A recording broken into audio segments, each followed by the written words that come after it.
There's something simultaneously startling and quaint about a TV show premiering in 1965 that made light of World War II by making buffoons of the Nazis and underdogs of the Americans, and doing so in a way that at least seemed to trivialize the costs and consequences of that war. And one that even opened with a publicity campaign that promised, if you liked World War II, you'll love Hogan's Heroes.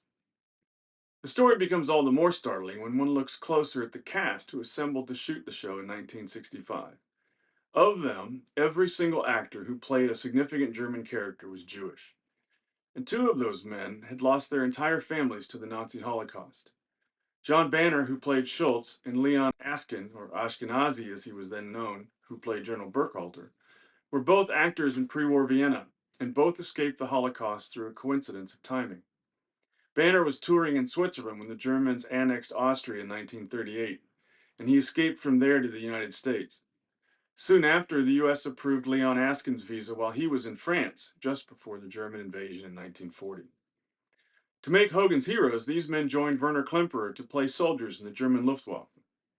Klemperer, who played Commandant Klink, had escaped into Switzerland in 1935 at the age of 13, when he traveled on a train with his mother, and she had baked the family's money into a cake she then displayed and served to her children in a bold flourish, even as the border guards searched their luggage. All three of these men, as well as other recurring members of the cast who played Germans, went on to fight in the war as members of the US military. Furthermore, Robert Clary, who played the Free French soldier Lebeau, had also lost both parents and 10 siblings in a concentration camp. Sent to Buchenwald as a child, he only survived by singing songs to the capo in that camp. These survivors now assembled to do a satirical comedy show about clownish Nazis, outwitted over and over by clever Allied agents. The show premiered just a few years after most Americans learned about the Holocaust really for the first time. And they learned about it because of the massive media coverage of the 1961 trial of Adolf Eichmann in Jerusalem. And in yet another twist, Werner Klemperer had played Eichmann in a movie about that trial, and John Banner had also been in that movie playing Rudolf Hess. That had been a serious film about a devastating reality. These men were now about to make fun of World War II, to laugh at its death and destruction. But then, they knew who the bad guys were. They could laugh at themselves and at the Nazis. But as they made their way through 168 episodes over 6 years, they also found themselves confronting their past embodied in the script in unexpected ways. Yes, you do have a choice, Monsieur Dubois.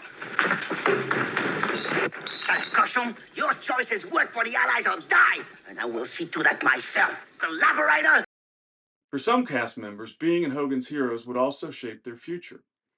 Ivan Dixon, an up-and-coming African-American actor and scriptwriter, confronted racist stereotypes, and he struggled with and ultimately rejected the limits on his role in the show.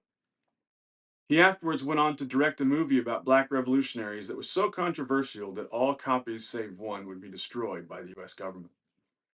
Bob Crane, an LA disc jockey who played Hogan, would meet, seduce, and marry the woman who played the Commandant's secretary, and that story took a darker turn in the years after the show.